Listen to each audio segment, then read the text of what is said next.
So let's proceed to our second topic, which is the trigonometric transformation. So ano nga ba ang trigonometric transformation? Ang trigonometric transformation ay ginagamit kapag tayo nag-integrate ng mga trigonometric identities. Then ginagamitan natin ito ng trigonometric identities para mas madali ang ating integration process.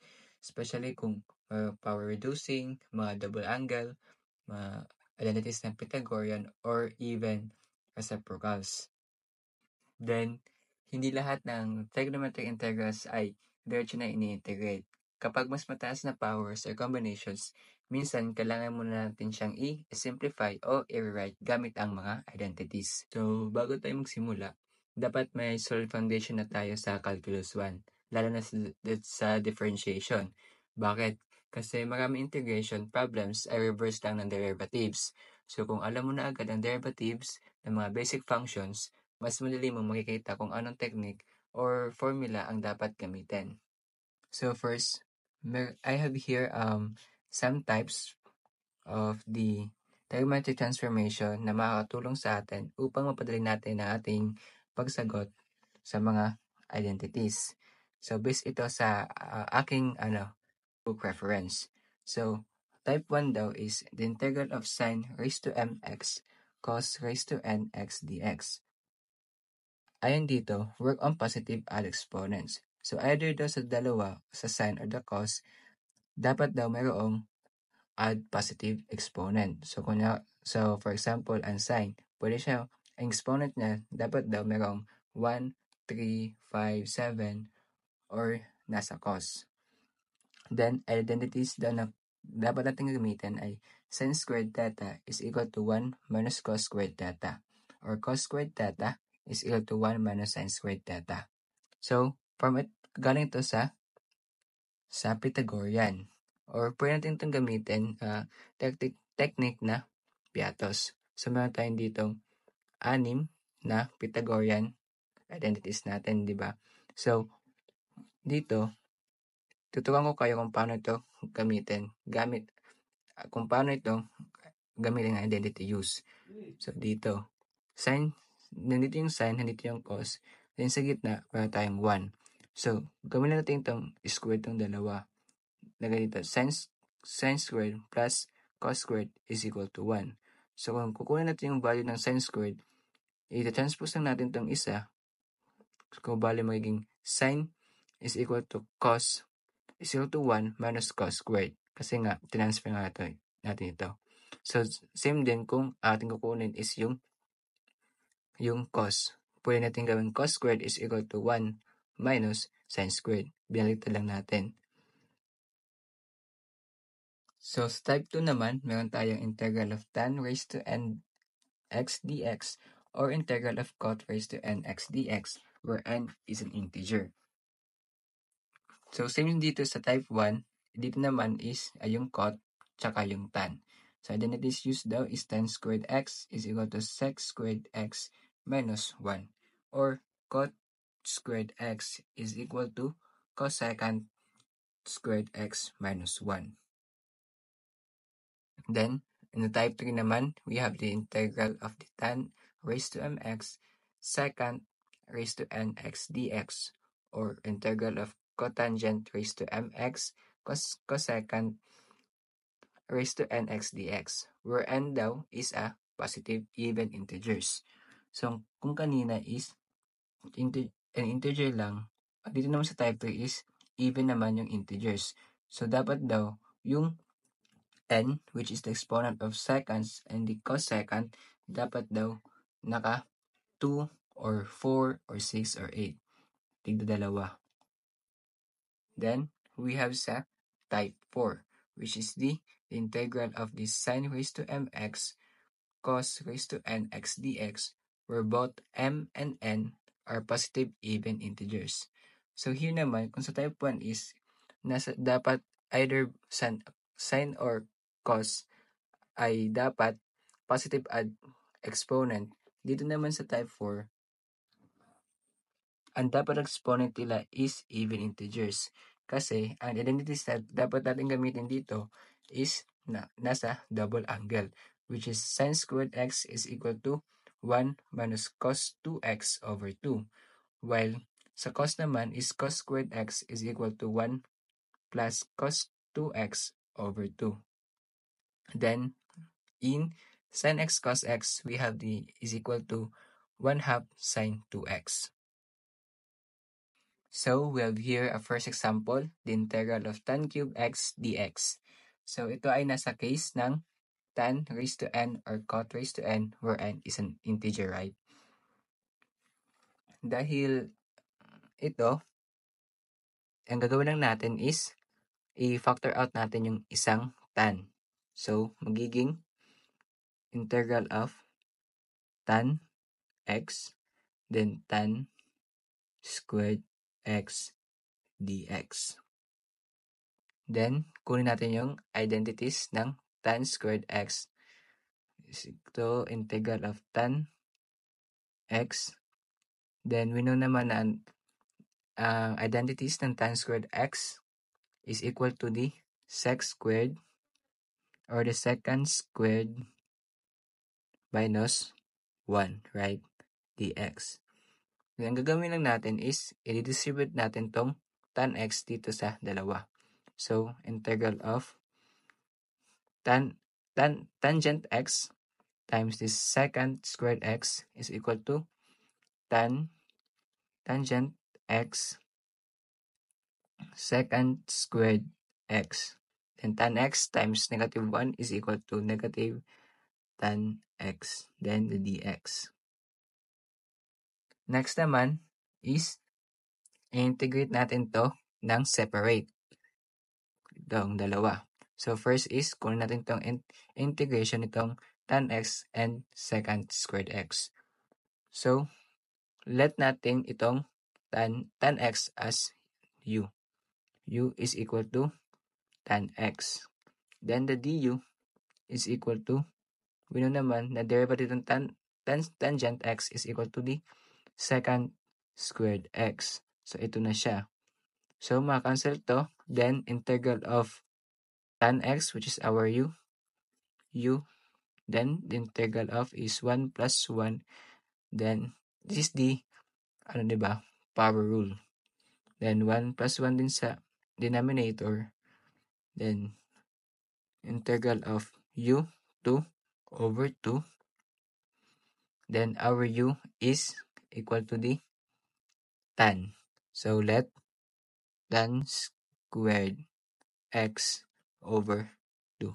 So nakuha tayo yung una. Then ito naman, yung negative integral of tangent x dx. So, kunin natin derivative ng tan x. The integral of. Diretso na natin to. So, ang integral ng tan x is equal lang sa ln of secant x dx. Kung titignan natin doon sa ating integration, mga formula.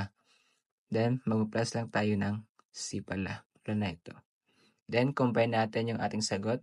Magiging tan squared x over 2 minus ln of secant x plus c. So, ito ang ating final answer. So, we are here in our second example, which is the integral of sine raised to 5x dx. So, ito ay nabilong sa type 1, right?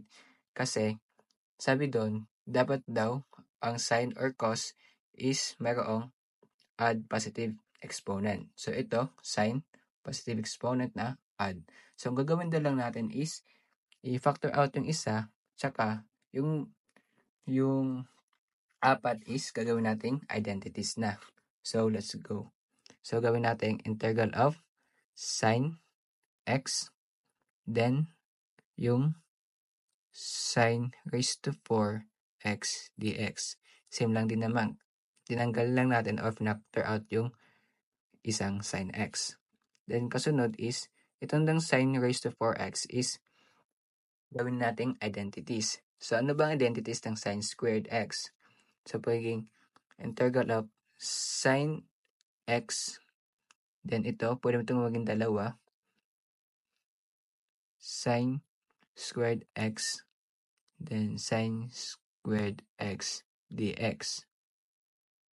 But pwede din siya maging sine x, then raised to sine x squared raised to 2 dx, right? So kung natin yung identities ng sine squared x, we know that it is equal to 1 minus cos squared x, right? This raised to 2, then dx. Then, distribute lang natin yung ito, yung exponent na 2, or expand natin to. Integral of sine x, then 1 times 1 is just 1, plus 2 times 1 is 2, times negative cos squared x.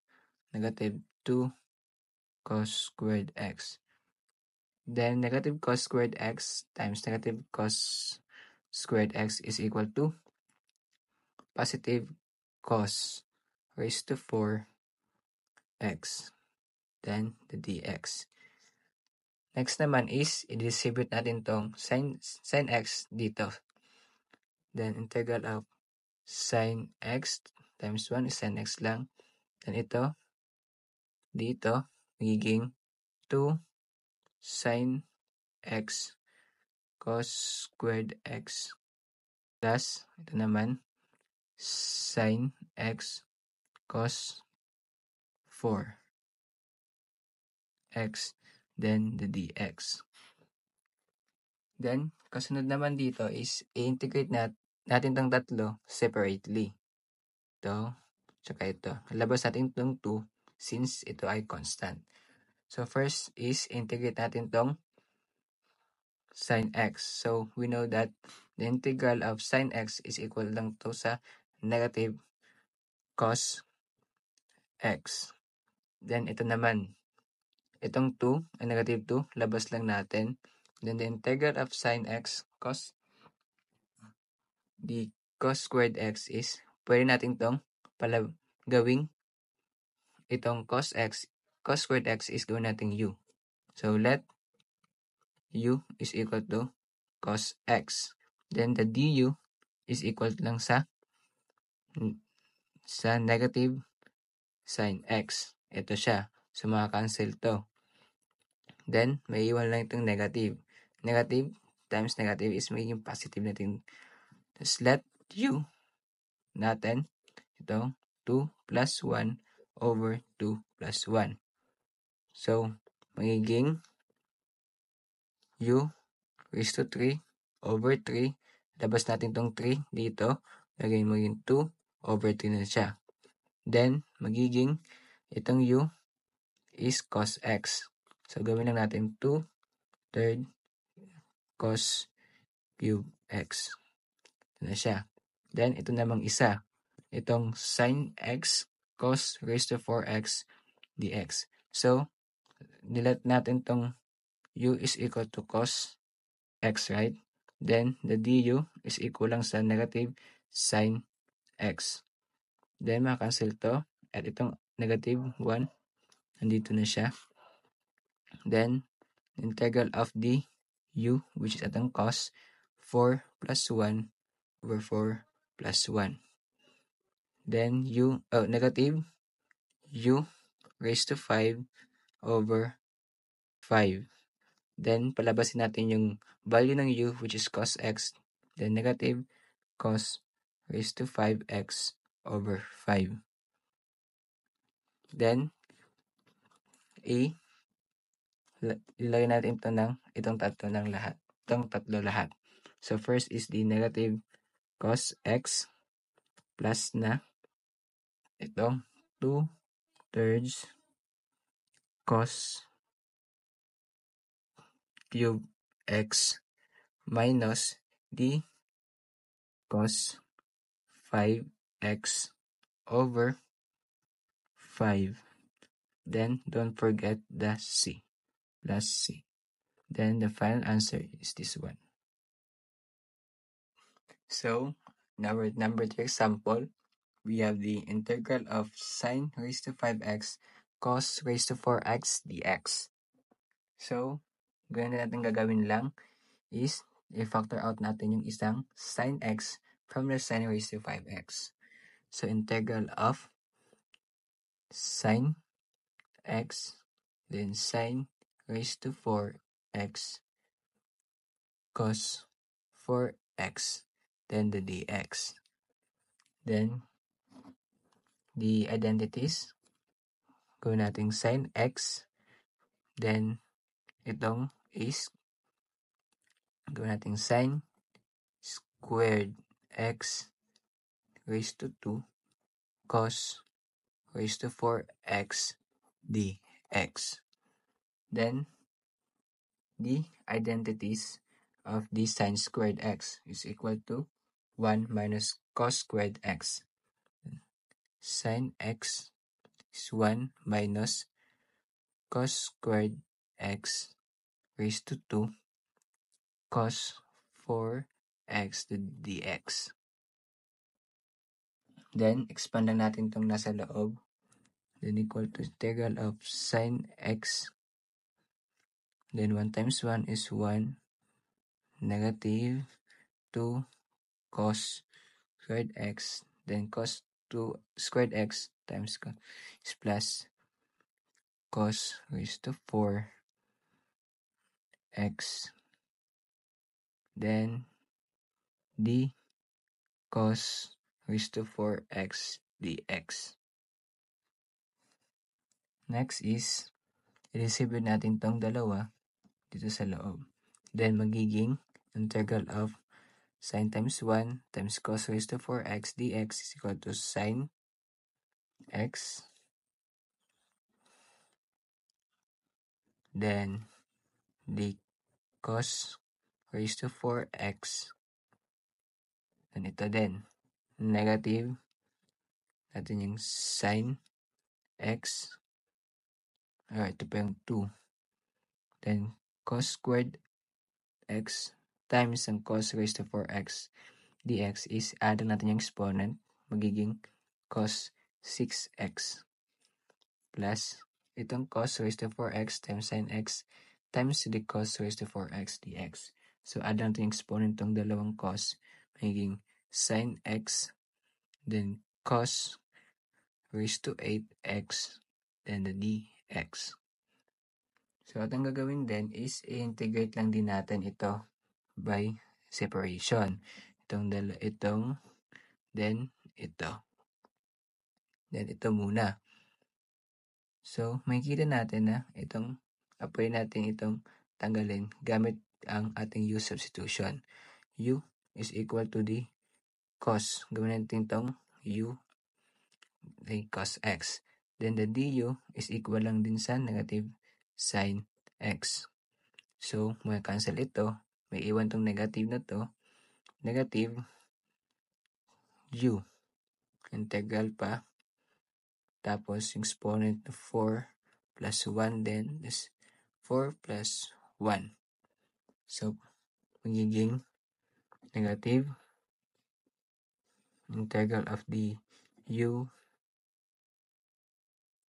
4 plus 1 is 5 over 5. Then, may iwan natin yung negative. Adding u is cos 5 over 5. Then, next naman ito. Palabasin muna natin yung constant na negative 2. Then, let din natin tong let u is equal to cos x.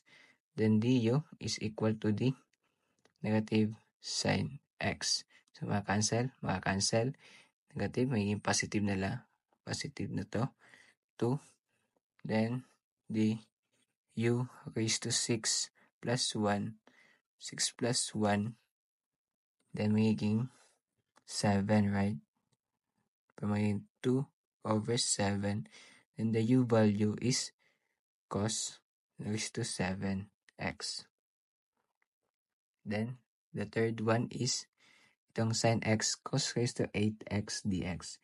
So, ganun din, let u is equal to cos x, then du is equal to negative sin x. mga cancel, maiwan yung negative sign. Then the u is equal to 8 plus 1, 8 plus 1, then maging negative u, the u is cos raised to 9x over 9. So, combine natin itong lahat ng natin nakuha. Bali, itong una is negative cos 5 over 5 plus ito 2 over 7 cos raised to 7x minus cos raised to 9x over 9. Then, don't forget the plus c. So, ito ang ating kuwang sagot. So, we have here in our fourth problem, which is the integral of the cosecant 4x plus cotangent 4x squared dx. So, ang gagawin lang natin dito is i-expand ito ang ating problem. So, magiging integral of cosecant 4x times cosecant 4x is equal to cosecant squared 4x plus 2 times cosecant 4x times cot 4x is equal to the 2 cosecant 4x cotangent 4x. Then, plus, square natin itong cotangent 4x is equal to cotangent squared 4x, then the dx. So, ang gagawin natin is i-integrate ito separately itong tatlo. So, first is integrate natin to. Then, the integral of the cosecant squared 4x. Ang cosecant squared 4x is equal lang naman sa cotangent, right? So, negative cotangent 4x. Then, itong 4x is u. Gawin natin u. So, u, pwede pa siya. Then, 4x. Then, the du is equal to 4. Dx dito.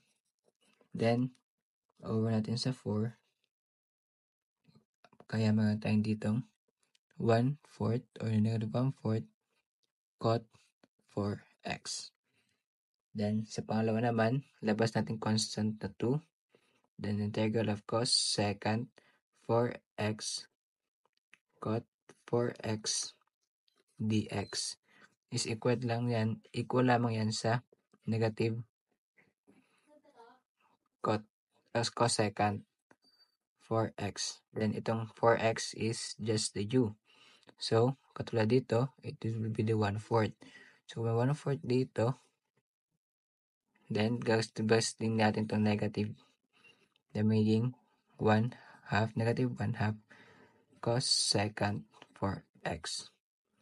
And sa pangatlo naman, meron tayong cotangent squared 4x. So, ito, pwede pa natin itong i-identities. So, ang identities ng cot squared 4x is equal lamang yan sa cosecant, integral of cosecant squared 4x plus 1, then the dx. Then, integral natin to separately then. Ang cosecant squared is equal lang to sa negative cot 4x. Then, same rin dito kanina is let u natin to. Then, magkakaroon tayo ng 1/4 cotangent 4x. And itong 1 na dx is equal lamang to sa x. So, plus tayo dito ng x. So, combine natin lahat natin nakuha. Negative 1/4 cotangent 4x minus 1/2 cosecant 4x minus 1/4 cotangent 4x plus x, then plus c. Then, combine natin to. Same lang naman. So, negative 1 plus negative 1 is negative 2 over 4 or equal to negative 1/2. Then, we have the negative 1/2 of the cotangent 4x. Then, negative 1/2 din ng cosecant 4x. Then, the plus x plus c. So ating final answer. So we are here at our fifth problem, which is the integral of the sine 3x plus cos 2x squared dx. So same lang kanina is at itong gagawin, i-expand natin itong ating problem. So magiging integral of the sine 3x squared na ito plus 2 times sine 3x cos 2x. I-square natin itong cos 2x. Cos squared 2x then the dx. Ang sunod na gagawin is i-integrate natin to separately. So unahin natin to. Ang integral of the sine squared 3x. So double angle. So sa double angle natin, we have the sine squared a, diba, is equal to 1 minus cos 2a over 2. So itong a is itong ating 3x. So magiging 1 minus cos 3 times 2 is 6x over 2. Integral of. Then ang gagawin natin is ating i-integrate to separately. The 1/2 and the negative cos 6x over 2. The integral of the 1/2 dx is just only x over 2, right? Kasi nga x lang ito malalabas din. Then, a negative cos 6x over 2 integral of is equal lang din the labas mo natin yung negative 1/2.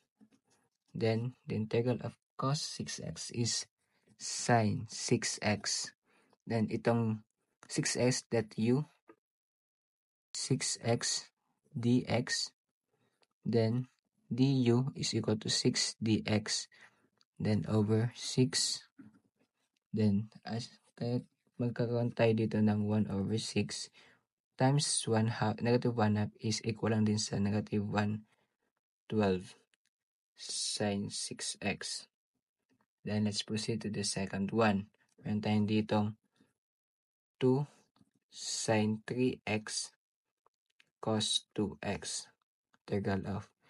Then, we know that we need to use to identities, which is we have the 2 sine A, then the cos B is equal lamang sa sine A plus B plus the sine of A minus B, the identity.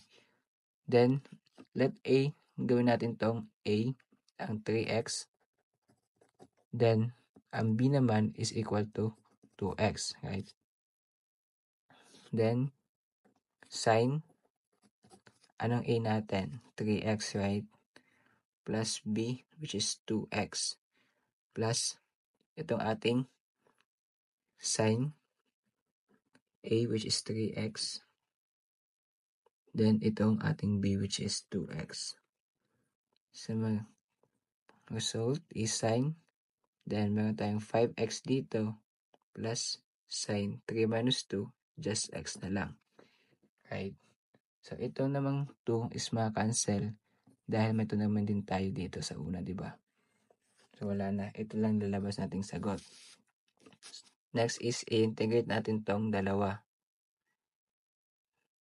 So, sine 5x is equal lamang sa sine integral lang negative cos 5x. And itong 5x is u.